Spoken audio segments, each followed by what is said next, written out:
Ever pinch pennies all year for that one family vacation only to feel the budget blues afterwards? If so, I was just like you. After 3 vacationless years, I stumbled on credit card rewards travel and cracked the code to amazing vacations that I could actually afford. Welcome to Wonderland on Points. In this podcast, you will discover how opening credit cards strategically can save you thousands on travel. We're not just dreamers anymore. We're 2 adventurous moms turning dreams into reality. Join us as we spill all the points and miles secrets. And contrary to popular belief, you don't have to spend $1 million to earn 1,000,000 points. Traveling on credit card points isn't reserved for those with overflowing bank accounts. It's for everyday people like you and me, learning to turn routine expenses into free travel. Consider us your points travel guides. This is Wonderland on Points. Let the adventure begin.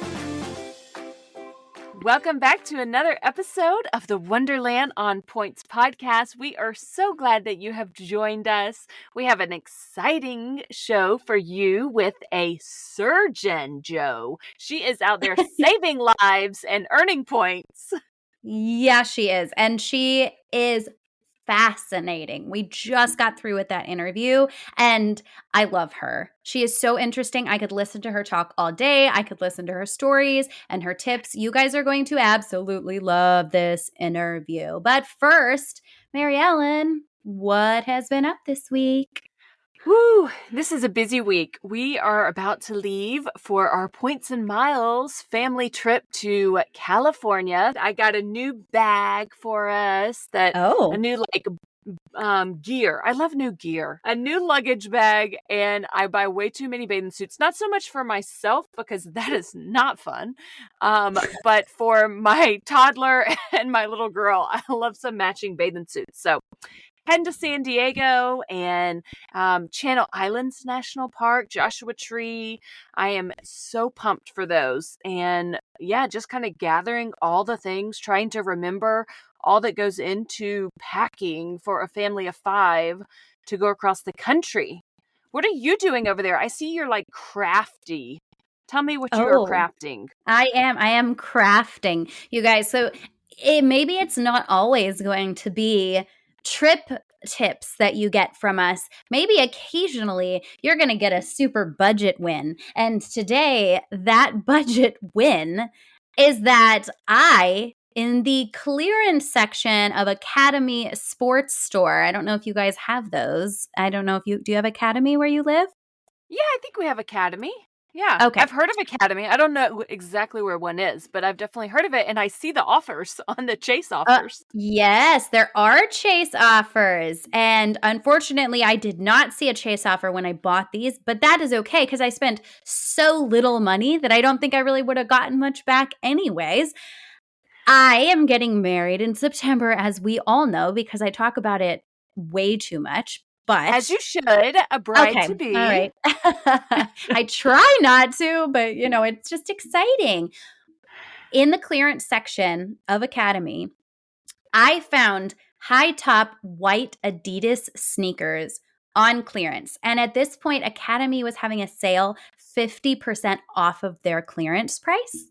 So they were marked down from 80 something to 50, and then they were 25. And I bought 7 pairs and I took them home. And the next morning, I got a text that said, our clearance is now 75% off. And I ran my happy little self right back up to that store. And I said, you did. Excuse me, sir. If I return these, can I rebuy them at the new clearance price? And he was such a gem. I felt really weird doing this. I don't like to imposition people. And, it did actually take a little bit. Like it was kind of the computer was acting funny, whatever. Doesn't matter. He let me do it. I ended up getting, because I also had a coupon, I got 7 pairs of Adidas shoes for $93. One for all of my bridesmaids and my daughter and her best friend and myself. and I am DIYing them. I'm changing out the shoelaces for a piece of ribbon, and I'm adding this kind of sparkly pearl thing to the Adidas stripes on the side. And this is how I've been doing my entire wedding. It's all just DIY budget stuff. And this was such a big and exciting win that I just I really have wanted to tell you guys. I have seen these shoes that you're crafting up, and I think they're so cute. They are going to turn out so precious. I think your bridesmaids are going to love them. Thank you so much. They are. They're so cute. I actually have a pair of shoes, which is crazy, that someone gifted me that I think they bought them on Etsy. They did not DIY them themselves. But so my daughter is part of a cheerleading squad, and I am one of the cheer coaches. So Aw. I know it's very fun. Our commissioner of our league last year got all the coaches matching Air Force Ones shoes. And That's a nice gift. it was a very nice, very generous gift. I am not cool enough to wear these Air Force Ones, but they are so stinking cute. And someone on Etsy put our logo on them for our sports team and just totally made them precious. And so I wear them, and when I wear them, I feel 10 times cooler than I really am. I love that. And that's kind of how this whole thing started, is that I wanted these customized bridal shoes on Etsy. I wanted like embroidered Converse or something similar, but you're looking at $100+ per shoe. Yeah, Right. And I'm right. sorry, like I love my friends, but not that much. But this is amazing. And I already didn't want anybody to mess with heels. We're literally going to be at a barn in the middle of a giant park. It's just tennis shoes are the way to go. But you still want to feel pretty and sparkly. And these are white. They're very bridal. I don't know. It was just like the perfect thing. And I happened to cross their path at the perfect time. And there was one in each person's size. I was Oh my texting gosh, those it was people meant to be. so It was meant to quickly. be. It really was. I was like, you guys, give me your shoe size. Everybody, shoe size now. I was standing there like guarding the shoes, hoping nobody else. I was putting things in my cart that I wasn't even sure I was going to take because I was like, nobody will take these shoes. Back away, back away. This is when you went into full bridezilla. Get away from the shoes. Back away from these shoes. There was not even anybody else in the aisle, but I was so afraid. I was like, somebody's going to see these and they're going to want them because they're cute. No, I'm envisioning it like Black Friday. There is a massive crowd and you are in a veil because you're a bridezilla and you are pushing people away. That's how I am choosing to see this. I love that visual. I don't think that's quite how it happened, but we can pretend and I will go along with it. I love it so much. Well, when you save money on the wedding and when you earn points from buying gifts, that is how we work the points and miles game for travel. Yes, ma'am. So let's talk to our friend Kelly. We're pumped for you guys to hear from her, hear how she uses, this is huge, this is really massive, a serious topic that she just hits head on, how she avoids career burnout by using points and miles. Mm-hmm. So important. So many people going through that constantly. Yes. Having something on the books, having a trip on the horizon, it does so much for my mental game when I'm gearing up for 12-hour shifts at the hospital. Sometimes I'm literally like, okay, only 4 more shifts, only 4 more 12-hour shifts until I can go on my next trip. It really helps get you through some of the harder days of work. Absolutely. It resonated with me so much, and I'm really excited for you guys to hear it. So I think we should just get into it. Let's do it. All right. Here is Kelly. We are so excited to have a very special guest here with us this week. Kelly is joining us. She is at Points and Miles Doc. She is a surgeon during the day and a world traveler the rest of the time. Kelly, welcome to the podcast. Thanks so much for having me. I always joke that being a surgeon is my day and night and weekend and holiday job, which is why I have to go really, really far away to take breaks and vacation. As soon as I said her day job, I thought, no, there's night shift and there's it's not just a day job. That's right. That's right. Funny because So, right before you came on, we were like, how does she have time to go anywhere? I mean, we know the life of a surgeon must be so demanding and nonstop. So it is so impressive to me that not only are you a surgeon, but you also have time to make great content. Like oh, where do oh, you thank find the time? Where, I was inspired to start my Instagram and start making content because I noticed I was talking a lot about points and miles at home and at work, and people in the operating room kept having to listen to me over and over and over. And I was like, I better make an outlet for this so that I'm not driving people crazy just talking about this all the time. But it's been really Yep. fun, and kind of have found this community of other medical professionals who also recognize the need that, like, we need time off. Burnout is rampant in healthcare. We need time off. We need to make sure we have boundaries and protected so we can continue doing what we do to take care of others. And to do that, we have to take care of ourselves first. So it's been a really fun journey. I think I've had the Instagram for about a year and a half. I totally learned it brand new. I wasn't on Instagram at all before that. And Wow. definitely asked my young, medical students and residents how to get started because they had so much more knowledge than I did. But it's been a really fun journey meeting people that way. That is so impressive and so relatable because I don't know if you could have guessed, but that's how we ended up with a podcast. I think we were wearing on our friends and family a little bit with the points talk. And so I was like, who wants to do this with me? Who wants to just talk to people who actually care? And here we are. People who want to listen to it. Yes, 100%.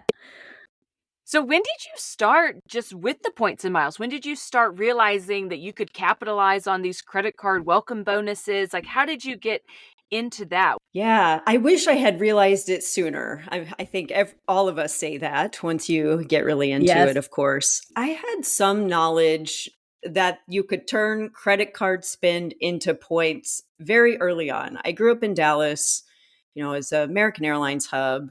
My parents had an AA credit card when I was a kid, and I have an A Advantage account from like 1991. So I had this Wow. concept. Yeah, I was a child at the time, and we actually didn't fly that much, but I had this concept that, like, oh, you can spend on credit cards and then you can get something for it.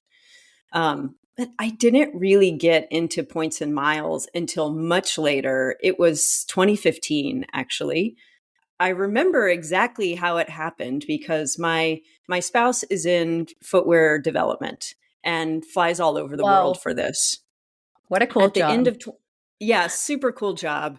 At the end of 2015, was given an email offer to buy up to American Airlines Executive Platinum. Like, she had earned enough for certain status, but to get over the hump, was offered pay a little bit more and get Executive Platinum status. I was like, what Wow. does this even mean? And she knew a little bit about status and lounges and traveling in business class, but together we really didn't know. So I just started Googling, like, buy up to Executive Platinum status. And the points guy popped up, had an article directly on the topic, like, should you buy up to Executive Platinum status? They This is when always have an article on they anything you always need. do. Yes. And then he was still writing a lot of the articles, or his, like, core group of really, like, intelligent, knowledgeable writers. And that was the day I just went down the rabbit hole. I think I spent about 8 hours Oh my reading gosh. content on the site. That's how you had to get the information then. You had to read. I went on Flyer Talk, learned about the forums, and started getting into it. And that's how I learned you can open multiple credit cards to get points, and learned about transferable points. And it really took off from there. So in since 2015, since then, I've kept track of our redemptions, and I've redeemed over 5 million points for about $350,000 worth of travel. Which Wow. now that's over, almost 10 years at this point, but it just Still shows amazing. what you can do. Yeah. And even on a surgeon's salary, this is stuff that we wouldn't otherwise be able to afford, or at least not afford like to this extent, not to the Yes. level and not to the frequency. So it's been really fun. And the field of points and miles just constantly changing. And so it's fun to keep up with and constantly try new things. Oh my goodness. See, this is why I tell people to write down so you can look back on the redemptions that you've made and Yes. really get an idea of how much money you've saved. It is so, so cool to be able to see that as one big number. That is incredible. I know that Yeah. you talk a lot about career burnout, and I am not a surgeon. I am a household manager. I work for people like you running their homes, but everybody can experience career burnout. And I was at the point with my career where I thought that I fully wanted to change careers because I was so burnt out. And what it turned out it actually was is that I hadn't taken any time off or taken a vacation in Mm, 3 years because I could not afford it. So there just wasn't a yeah. point. And finding points and miles not only renewed my love for my job, but it opened up an entire world. It, allowed me to find this community. And now I'm taking my family and my daughter on trips. And so I love that that's kind of like a focus for you. And I'd love to know more just for you, how you use points and miles to help other people avoid career burnout and just like kind of tell us about that journey. Yeah, absolutely. I mean, yes, burnout is not unique to medicine. I think lots of people work really hard and need a break from what they're doing and also have student debt. I think what is a little more unique about fields that have graduate degrees is people just come out in more and more debt. And the more and more Yes. debt you have, the more of a crunch you could feel where, well, I can't take time off. I have to work. I have to only pay down my debt. And it's a real struggle for a lot of people. Mm, So I think especially for young people in medicine who are struggling with debt, I think points and miles are fantastic just for completely offsetting the costs of travel so that yes. you can divert your cash money into, paying back your loans and getting rid of that burden. And so that's how I like to talk about it to our young people in medicine when it's later on and physicians are out in practice and maybe you're like catching up, oh, I've put things off for 20 years and now I want to be able to have these experiences. Then it's Mm, offsetting the cost maybe of experiential travel so that you can pay for the things that you want to do. So I think you can grow with points and miles wherever you are in your absolutely. studies, in your career. And then as your income changes, maybe as your career changes, it grows with you and it becomes whatever it is that you need it to become. Absolutely. I think that's what's so fascinating about it is it's just people from all different places, all different careers, and it's beneficial to all of us in different ways, but no less magical for each one of us, I think. That's right. I think it's exciting for everybody when you make that redemption. Like, you Oh, always get a little bit of a rush, a little anxiety. It's still always there, even if you've been doing it a long time. it's The best very true. adrenaline rush. You brought up such a great topic when you were explaining that, and that is student loan debt. Yeah. And you, though, on your Instagram, I've seen you kind of turn it on its toes a little bit and find ways to earn points through paying off your student loans, which is awesome. Take that Yeah. evil of student loans and get something good from it. So how have you been doing that? How tell people, because I know there's so many listeners out there who do still have lingering student debt that just doesn't seem to go away. So how can we at least make a little bit of a positive from that and earn some points? Before we dive back into the heart of today's episode, we want to hear from you. Do you have any questions about travel, credit cards, or anything else that we've covered on a podcast episode? We are here to help. Go ahead and reach out to us at wonderlandonpoints@gmail.com with any of your questions, thoughts, or even just to say hello. We absolutely love connecting with our listeners, and your inquiries could be featured on future episodes. If you're looking to maximize your credit card strategy for travel rewards, take advantage of our free credit card consultation. Whether you are a seasoned points collector or you're just starting your journey, we're here to provide personalized advice to elevate your travel experience. All you have to do is shoot us an email, again, at wonderlandonpoints@gmail.com, and go ahead and throw in the subject line credit card consultation. And let's start a conversation about how you can unlock the full potential of credit cards for your next adventure. We absolutely love hearing from our Wonderland on Points community, and we are so excited to connect with you. Okay, let's get back to the show. Yeah, absolutely. I think and to that point, not only student loans, but turning everything historically bad into something good with points like taxes or rent. Now we have the ability to earn points on rent. Now we have the ability to earn points on student loans relatively risk-free. Those things are opening up a lot of access for people. So I'll talk about the student loans in particular. I've been out of med school 17 years. So I'm lucky. I've paid them off a while ago. But for people who still have loans, there's a fairly new service in the past couple of years called Gift of College.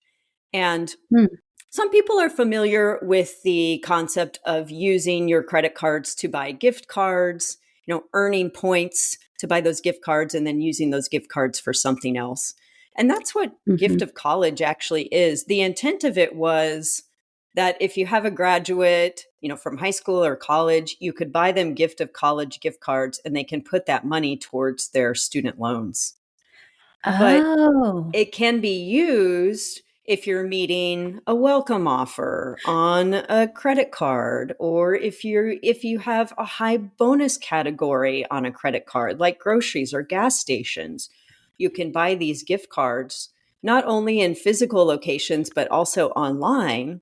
The fees, if you do it the right way and you really optimize the point earning, the fees are less than 2%, sometimes as low as 1.3 or 1.7% based on where you're buying them. And so that can be a really nice return if you're buying the gift cards at a grocery store, for example, and maybe you're using like an Amex Gold and earning 4 points per dollar on that gift card, and then turning it around, applying it to your loan. Like that totally pays for itself. At the end of the year, you're going to have a whole chunk of points on something that you otherwise had to spend money on anyway. The nice thing about this service is that the money goes directly to your loan issuer through the program. So it's not a third party doing like a processing. Gift of College actually links directly to your student loan issuer, and then you put the money into the program. So it seems very, very safe from everything that I have experienced. It sounds like a great option. It does. And I've heard a couple different ways that people have figured out to use gift cards to pay student loans, but I haven't actually heard of that specific thing, which is a little wild to me. I would think that would be everywhere. Yes. Yeah. Student loans have been this place to break into for the longest time, but the federal student loans, there's actually laws that say federal student loan servicers can't collect credit card fees. And so, or basically they can't collect credit card payments. So the credit card issuers don't get rich on the fees. I'm like, yeah, only the federal government can get rich on the back of the students, not the credit card companies. But so get me started. Yeah, right. So there hasn't been a way in to the student loan game until the past couple of years with this Gift of College program. Wow. That is absolutely fascinating. I only have like $4,000 left for my degree that I'm clearly not even using now. But I started going to college for communication, so I guess I kind of am. Hey, there you go. You are using it. It's back. I am finally at 33. That just clicked for me. How exciting. Look at that. You could open a card, buy $4,000 worth of gift cards, like meet your welcome offer, apply it to your loan, and boom, you're done. And you made a That whole bunch of points off of it. honestly, I'm probably going to. I've kind of, for a while, they were doing the thing where it could just sit there and there was no Yes. penalties. So that took the back burner to like quickly paying off cars and stuff that still had big old payments on it. I'm just trying to have absolutely zero consumer debt of any kind, which, that's another thing. Awesome. This is Yeah. a little derailment, but I feel like that is in line with this entire world. It teaches you not to have any credit card balances. Yes. And I think that's what's so amazing is that it just teaches you financial literacy in a bunch of different areas. But that's really exciting about the student Yeah, loans. absolutely. Yeah, yeah. And so the more options there are for people with student loans and renters, it's Yes. so great because historically that was just money coming out that you couldn't get a return on. And now you can pay your normal expenses and then get a trip out of it at the end of the year. So I Yes. love that. I love it too.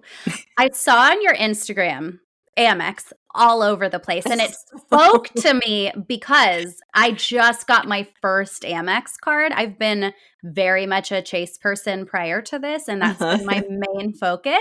And I was like, ooh, she's like a super Amex person. And I love it because I hadn't really realized how fantastic this group of cards was. And so I want to know, since I now have the Amex Gold, what do you like the most about Amex in this group of cards? Well, Amex has been very generous in what we call the points parade for the past couple years. They've been very generous with their welcome offers. If you have the right combination of cards, there's a bonus category for almost everything that people in the US spend money on a regular Mm, basis, like on the gold, the restaurants, the grocery stores. So I think they have a great card lineup. The downside is they have high annual fees. They tend to have the coupon book where your credits are spread out every month throughout the year and it's harder to use. So there's some pros and cons for sure. But I'm kind of an equal opportunity card opener. If somebody gives me a great welcome offer, like that's what I'm going for this time. And it could be in any system. We just saw the Capital One Venture X business with that amazing offer, 150,000 points for 20K spend. That's a yes. high amount of spend at baseline, but it's certainly more attainable than a $30,000 spend, especially around tax time. So when these great offers come along, I'm just going for it. And Amex has been very generous with their offers over the past couple of years. I also really like their transfer partners. They have A&A, which is unique to them, where you can do the round the world tickets, Yes. and they have really low rates when you do a round trip. They also have Avianca, the Life Miles, which is a great Star Alliance partner. And if you can find Saver Reward at Aeroplan, you can often find it a little bit less expensive in Avianca. Um, so they just have a lot of programs that I like to use. And since I'm able to regenerate so many of them, I do find myself using them probably the most. Yeah. It seems like their points are going to be so easy to earn with stuff like 4 times on groceries. I mean, that alone was kind of my selling point for that card. Oh Yeah. my Yeah. goodness. So, yeah, that is really cool. And I've noticed that with Amex transfer partners, it always seems to be way lower taxes and fees versus Chase transfer partners. Because I'll kind of look on these different flight searching apps for any of the currencies that I have. And I can go places on Chase points where the taxes are $200+. And then you see a Life Miles flight and it's $5 or $10 for these taxes. It's a huge difference. Yeah, So, those programs that don't pass along taxes and fees, I mean, those can be really, really valuable. And to your point with the Amex cards, if you have, they've got the platinum with the 5 times on flights, and then the gold with the 4 on groceries and gas, and then the green even, which a lot of people don't talk about, but 3 times points on all travel. And then a mm, blue business plus, 2 times points on everything. You stack those up together and you're earning really the maximum amount in every category that's possible for most cards out there. So I Yeah, they didn't have a even know nice there earning was a structure. blue. I've never even heard of Yes. the blue. We got to get you the Blue Business Plus $0 annual fee. Usually doesn't have a huge welcome offer, but 2 times points on everything up to $50,000 a year. Oh, yeah, Um, that's great. it's no brainer. Yeah. Okay, I'm looking into it. Give me your link. You got it. Thank you. You mentioned all of the transfer partners that Amex has, and I know that you have flown some pretty awesome. I was looking at your Instagram actually. You've been to like how many states? Like 49 states. Yeah. You've been to 49 states. North Dakota is my one remaining state. oh, So the I'm sorry for holdout. the listeners in North Dakota. I'm going to get there someday, I promise. But you've been to countries all over the world and you have done a lot of business class flights on those international flights. So, of those Amex partners that you mentioned, which airlines like stuck out to you, particularly impressed you? Like which ones do you have become your favorites? Oh yeah. Anyone that gives me a lie flat seat, I'm totally into. I think as I've gotten older and operating more and more and more, my body just hurts more. And I think people again in healthcare can really relate, or any kind of caregiver can relate to this. So business class has been really what I look for now when I'm going on vacation, because it means I can start my vacation right when I leave. I'm not like, oh, Mm. I'll just get there. I'll just get there. Like, no, I need to lie down. I need some space. I need to sleep. I need to rest and not be crunched up. And that actually helps me turn it into a vacation. So, really, what I'm using my points for a lot is the long haul international business class.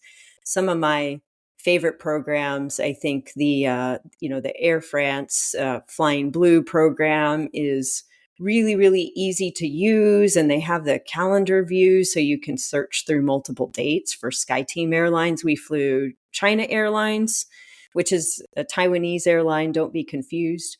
Oh, I mean, yeah, and it's a really lovely airline that we flew last summer. Another one, we flew EVA Airlines, which is another Taiwanese airline that we booked through Life Miles because it's a Star Alliance partner. I actually haven't even flown Air France yet, or KLM. I'm going to in the next year, which I'm very excited. But the fact you could use these programs and never actually fly the airline is something It's that's really funny wild. to me. Yeah. Yeah. And then when I get the chance to fly things like an international first class, like Emirates first class, ANA first class, and Singapore suites, which I've been lucky enough to fly all of those. Those are just like Oh, aspirational products that I will, if it fits into a trip, great, but I will work a little hard to fit it into a trip, because it's like a big part of the trip. And yeah. all those products are fantastic. Is Highly on recommend. any of well, those the ones with the shower? Or is that the Qatar Q No, suites? that's That's the Emirates Emirates. first Okay. has the shower. I took a shower on the plane. It's wild. That is Um so crazy. that I was feel the like most that's one of those comfortable. things that there Yeah. is absolutely no need to do, but you would want to do it just because you can.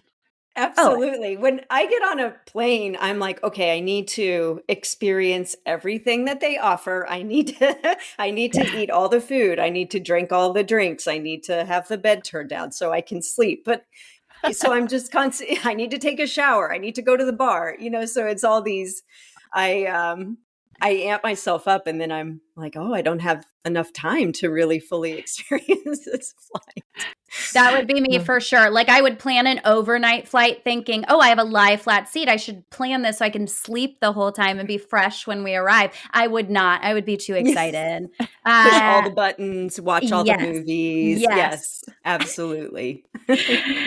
How far out are you booking your business class flights to get really good redemption value?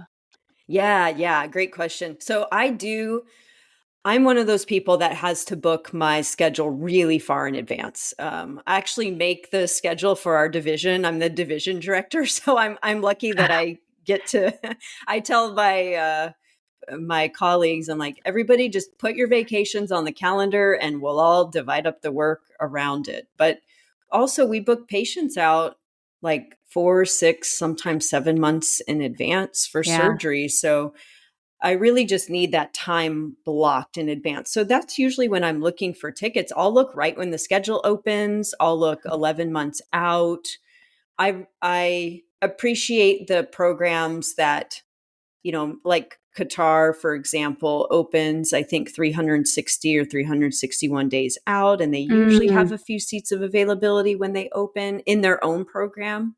Whereas a program like American, you can book Qatar Q suites through American at a wonderful rate, but they don't open until 330 days out. And so usually some of that early availability is gone. It pops up later on without any rhyme or reason to it.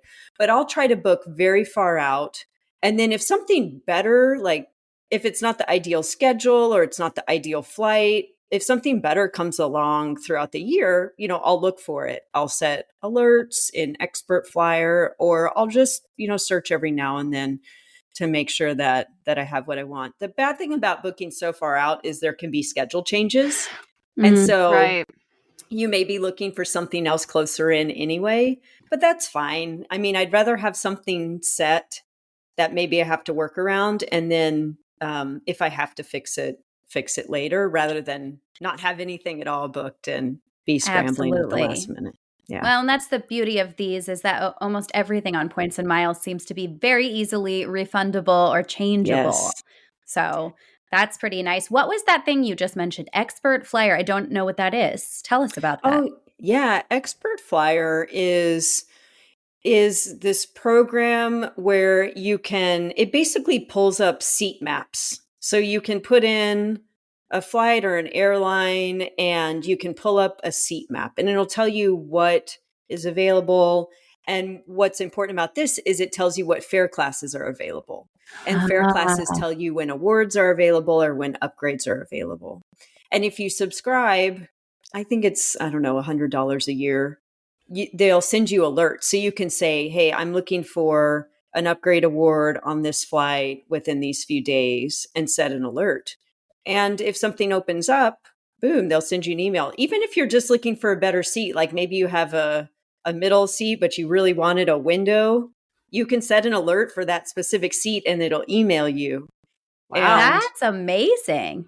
yeah. So I have a few alerts like set now for things like that, or would be better flights, than what I have now. And it might never open, and that's fine. But at least if it does open, I'll get the email and then I can investigate if it's something that's still available or something I could do. Definitely. That sounds well worth the subscription money for Yeah. sure. You were talking earlier about the American Airlines status, and I'm curious which airlines you have status with, and if you feel like status with certain airlines is better than others. Yeah. Well, so we've been American flyers, like I mentioned, my whole Since life, birth. essentially. Yes. A little after birth, but yeah. And so and luckily I've always lived in an AA hub or friendly area. Like I was in Texas a long time, in Dallas, and then I was in Boston for 10 years, and I've been in Los Angeles for a while as well. So AA has had a good footprint. But I like earning status in American Airlines because they're One World. And One World is it's a great airline alliance. It's got JAL, it's got British Airways. It just has all these really nice airlines, but it's harder to earn their points. It seems like a lot of the transferable points, like Chase has United and a lot of Star Alliance, and Amex has Delta and some SkyTeam, and also a lot of Star Alliance. AA has really never been a transfer partner of anybody. They were built for a few years, and now we all know that's going away It's so in sad. May, which is a bummer. AA has had co-branded cards with Citi for like 30 years, and they've never been a transfer partner. So I don't know. It just makes their miles like harder to earn. You can't earn it just from credit card spend. So if we can earn it from flying and using shopping portals and doing things actually with the airline, then I think it provides this really well-rounded opportunity to have point capabilities in every alliance. And Yes. AA may not be the right airline for you based on your location, but if it is, I think it's probably one of the better ones to patronize. So you like their status. You feel like it has a lot of perks. I do, being especially at the high level, you get international lounge access, and at Executive Platinum, Platinum Pro, that's One World Emerald. So you get first class lounge access when you Ooh. travel internationally, even if you're on an economy ticket. So yes. Oh. There you So that's go. the thing about status is no matter what ticket type you're on, if you're flying internationally, you get those perks. You get into the lounges, you get priority check-in, so really short lines, things like that. So having that status has been helpful, even when we're flying maybe another airline. Like we went to Jordan a few years ago and flew Royal Jordanian, which is a one world airline, and got the perks of having the status. I don't That's have awesome. status. We don't have status in any other airline. It certainly, we would take advantage of a status match if the opportunity arose, but it just Yeah. hasn't ever come up. Yeah. Well, we learned literally in an earlier recording today that we could have been earning American points by linking it. Wait, was it American with with Shell? Yeah, with Yes. Shell Okay. Gas. Shell Oh gas yeah. stations. We did not know. And we feel a little silly. 3 points per gallon, I think is what I mean. I Yeah. drive so much. So American is tricky, but there are ways. And it's nice to hear that the status is really worth it there. I was just going to ask another question, and I don't even know how you will answer it because you have been to so many places. But maybe within the last couple years, to narrow it down, tell us about one or two of your just favorite places that you've been that points of miles have taken you. Is that Yeah. even Yeah. possible? I mean, I love everywhere equally, right? Just like people love their children. But no, there are some trips that really stand out as just being really special. One, we actually just returned from India. We did a Oh, tiger cool. safari in Rajasthan, and um, that was incredible. So we flew Qatar Q suites from LA to Doha to Delhi, and then coming home, flew Singapore suites from Delhi to Singapore, and then Singapore business class from Singapore to LA. Wow. India was just a really special place. I was always nervous about going to India because I don't like crowds and I don't like heat. And my Mm. impression was that that's what it was. And that was not a fair impression. It was lovely. We were in the country. It was cool. It was dry. It was wonderful. I can't wait to go back. What time of The year people. was that? It was in February. Okay. I'm very Yeah. interested in a trip to India. So, Oh, good to highly know a recommend. good time of year that is not hot because that is a fear of mine as well. I just kind of wither away in the heat. But we also know, I think this is another thing as I've gotten older, we're tending to veer away from big cities. I mean, big Mm, cities are cool. We all want to visit like Tokyo and Seoul, and those cities are amazing. But I think for us, like a real vacation is maybe getting out of the cities and more into the country and experiencing nature. yes, Um, absolutely. so that makes us happy. Last year we went to Mongolia, Wow. which was one of the least populated countries in the world. I think after Greenland is number two, like people per square mile, and that was fantastic. That was beautiful and cool. And we stayed in gurs, which are the yurts Oh, that they wow. move. And you don't think, oh, Mongolia, points and miles, we can get there. But you can get close. Like we got to Seoul on points. We flew EVA Air there. We flew China Airlines back. And then it was only a 3-hour flight from Seoul to Ulaanbaatar, the capital. So I always tell people, like, if you can't get to your final destination on points, it's fine. Just get somewhere really close within a few Yeah. hour flight, and then and pay cash for the rest, and that's totally fine. um Do you find and your goal yeah. is to just go places? Are you trying to cross off every country? Like, is that one of the primary motivations for where you choose to go? I don't think so. Not to cross off every country, but just I do keep a list of places that I'm interested in. Okay. And I actually recommend people do this too, because I think it's really easy to get FOMO when you look at like Oh, yeah. Instagram and everybody's going here and you're like, wow, that looks so amazing. But maybe it's not really a place you wanted to go, but all of a sudden you're spending like your points on it. And that's totally fine if you want to go to these places. But I think having a list like focuses you. So when the opportunity arises to go where you want to go, then you can, jump on that. That resonates with me so Yeah. much because I just canceled a trip that I had booked on Points and Miles to Hawaii for our family because I realized at first we were going there because it was a good deal. And then time passed and things changed and it really wasn't a good deal anymore. Like our flights were going to be way too many points. And I started thinking, I was like, this isn't even a place that, I mean, I do want to go to Hawaii. I've never been to Hawaii because I'm from the East Coast. So I want to Yeah. go there, but it's really nowhere near the top of my list. And so I was like, why are we spending all these points? And it's not even one of our top destinations. And I think some of it was, it's like, oh, well, that's where people That's what we do. want to go. So we Right. got to go to Right. Hawaii. And it's like, wait a minute, that's actually not where we want to go. Yeah, yeah, absolutely. I mean, Hawaii looks gorgeous and amazing, and I'm sure for a family like you can use points to make it work in a very economical way. But the truth is like if you're traveling, it's still expensive in one way or the other, like whether it's the food or whether it's the transit even that you can't necessarily offset completely. So you have to make sure you still want to make an investment in those places wherever you're going. So what's on your agenda for 2024? What do you have on the horizon? I'm sure you have some exciting places booked.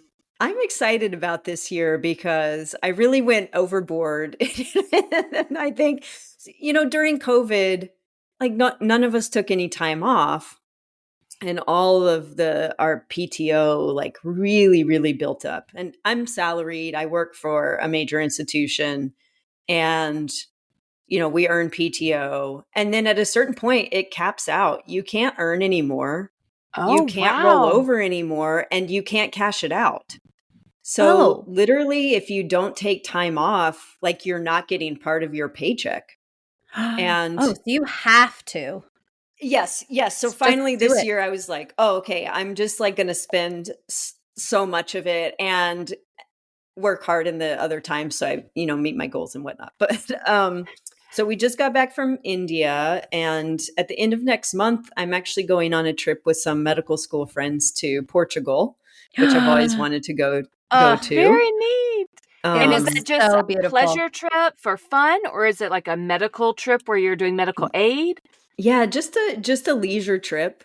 Actually, when I got back from India, I turned around and went on a medical trip to Doha because Mm. we were doing some program building with a hospital there, which was really cool. Very interesting place. They have lots of money, and so they build lots of things, but they don't necessarily have the healthcare Mm. practitioners there. So it's really really interesting to go.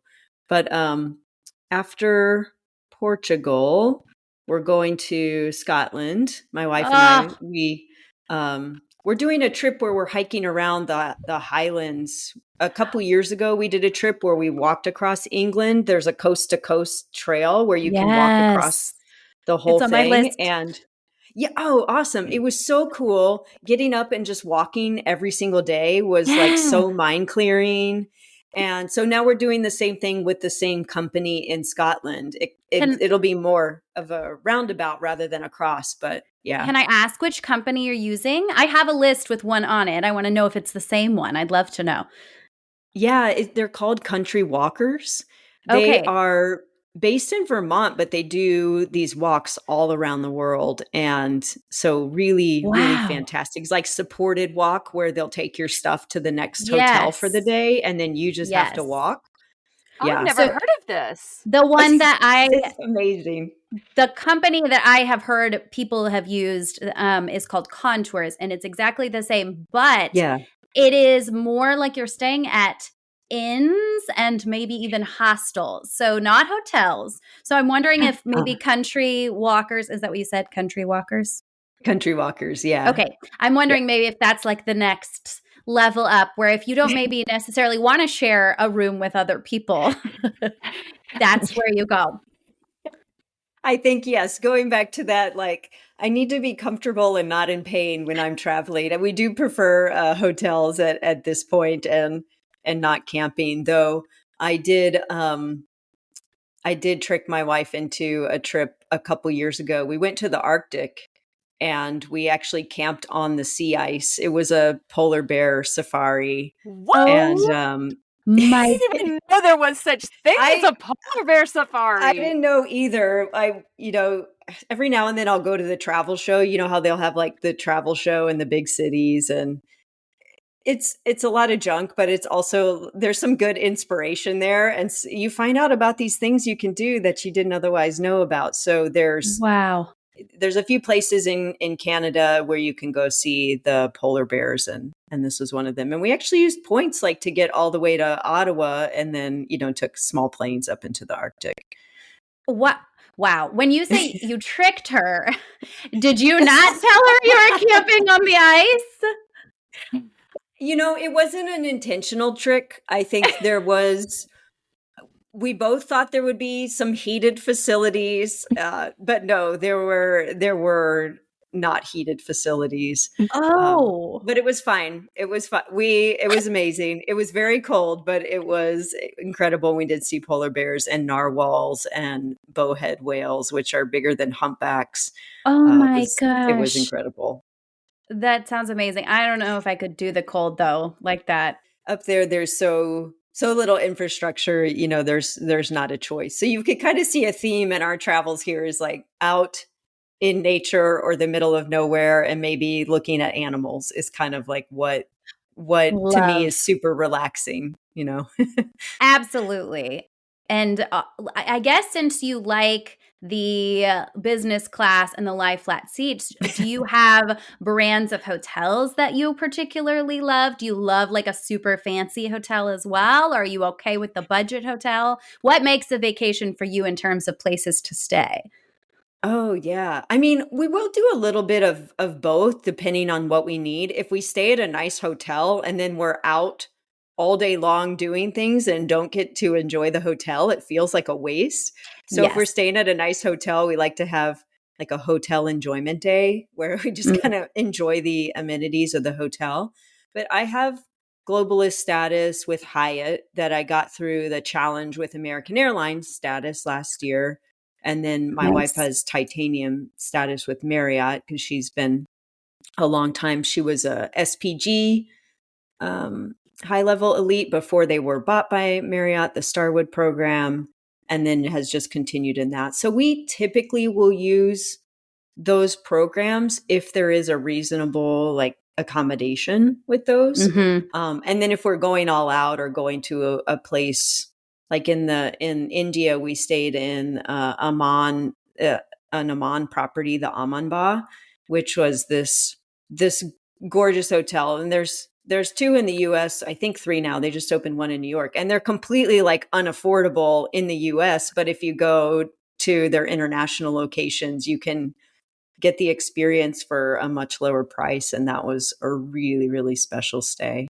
That is exciting. That's why I was sending Mary Ellen hotels in India, Hyatts in India, like She was. very nice, top tier, middle Yes. of nowhere, like in the jungle, the most just opulent looking hotels. And I was like, how are these like 15,000 points a night? We have to go to Yes. India. What is this?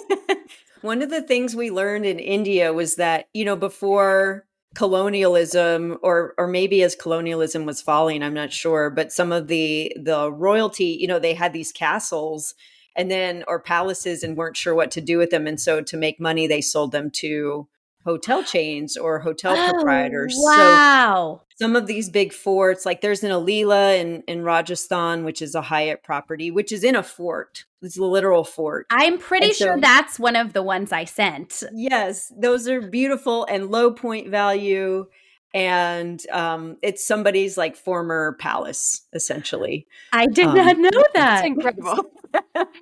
She might be selling me on India. Well, at first when she sent me these, I was like, you know what, Joanna, I'm not real interested in India. I'm not sure if that's for me, but you guys are really selling me.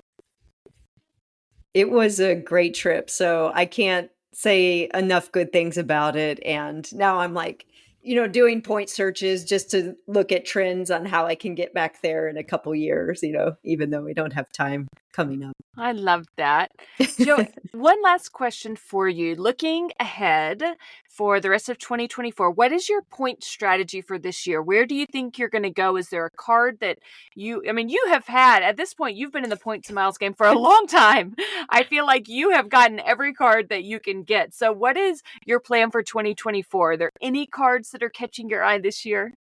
Yeah, well, I was over 524 for a long time, which, as you know, restricts you from getting chase cards. Because I'm that person who jumps on any good welcome offer, I don't necessarily try to keep myself below it, but I'm under it for the first time in several years. So I do plan Wow. on opening a couple of chase business cards for the welcome offers. I've had a Chase Sapphire Reserve like since it came out. That is my, hard working card. I'm Yes. constantly using it. I'll never churn that one, but I will open the business cards.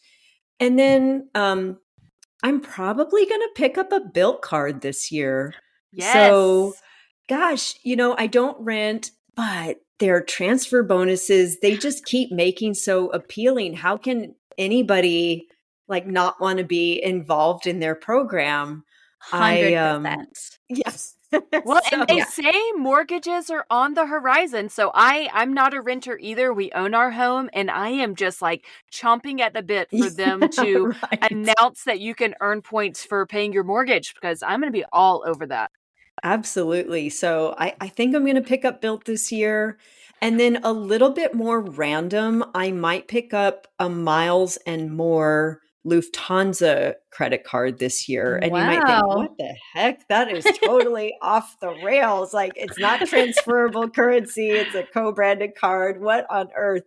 So Miles and More is the program for Lufthansa and Swiss.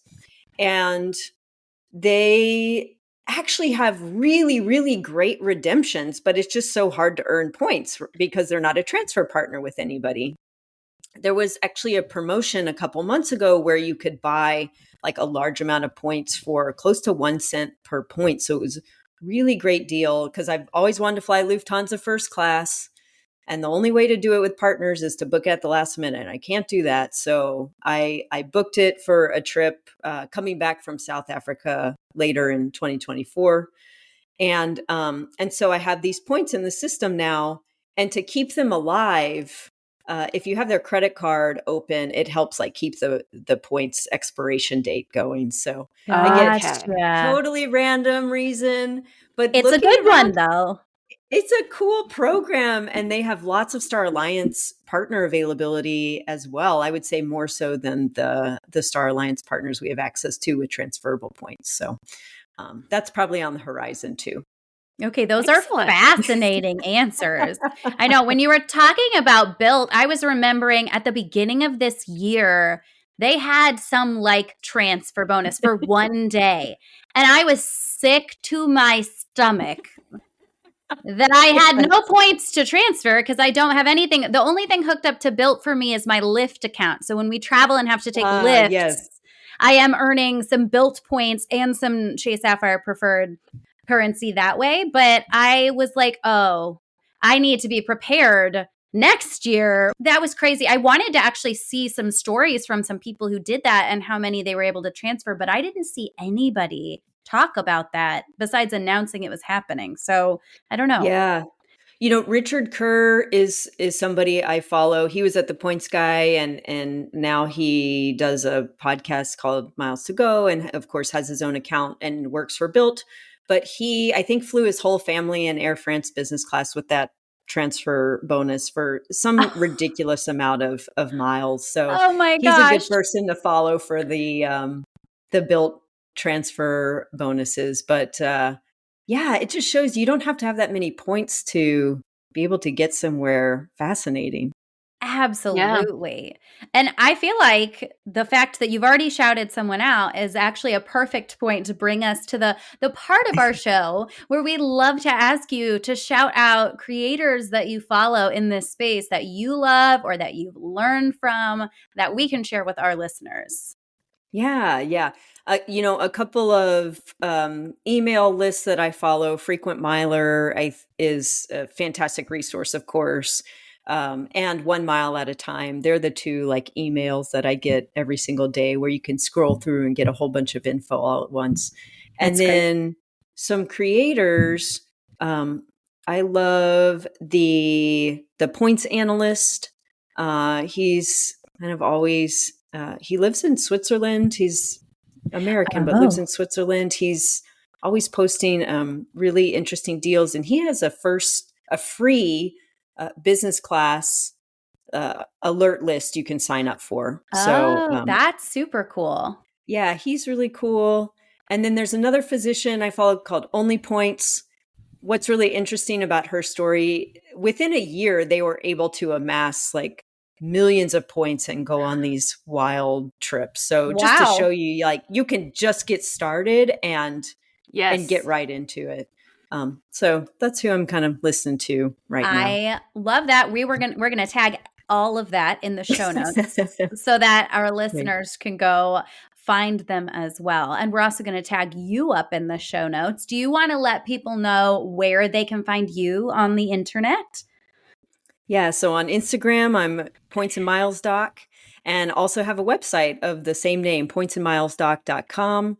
I actually do have a list of like free resources you can download. I have a spreadsheet where you can keep track of your redemptions if you want, and then credit card links if you don't have any other affiliates or creators to open through.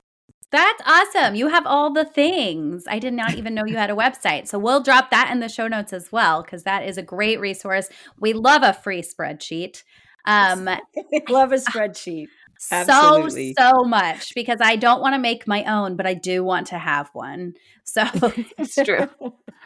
I'm just too tired, which is funny, me saying that to a surgeon who's made the spreadsheet for everybody.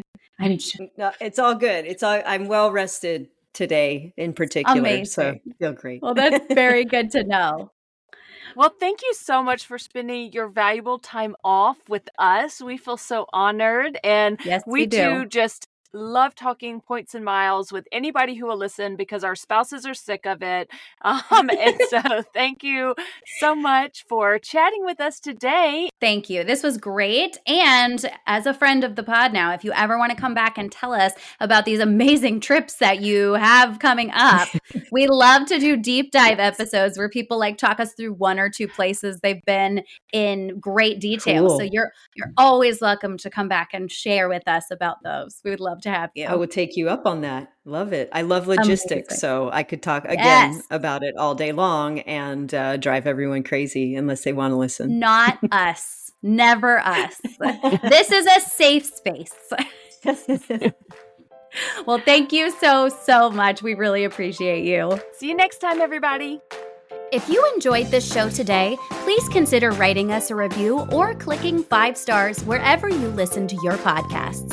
And please subscribe and follow along so that you never miss an episode. You can follow the podcast on Instagram or YouTube at Wonderland on Points Podcast. You can find me on Instagram at Family Travel for the Win with the number 4. And you can find me on Instagram at Points to Wonderland. If you're thinking about getting a new travel rewards credit card, consider using the links in our show notes. Using our links helps to support us and keep our podcast going, so we can provide you with all the latest tips and tricks when it comes to traveling on points. And if you aren't sure which card is right for you, shoot us an email at wonderlandonpoints@gmail.com, and we would be happy to walk you through a free card consultation. That's also a great place to send us all of your comments and questions. Thank you so much for joining us, and we will see you here next time.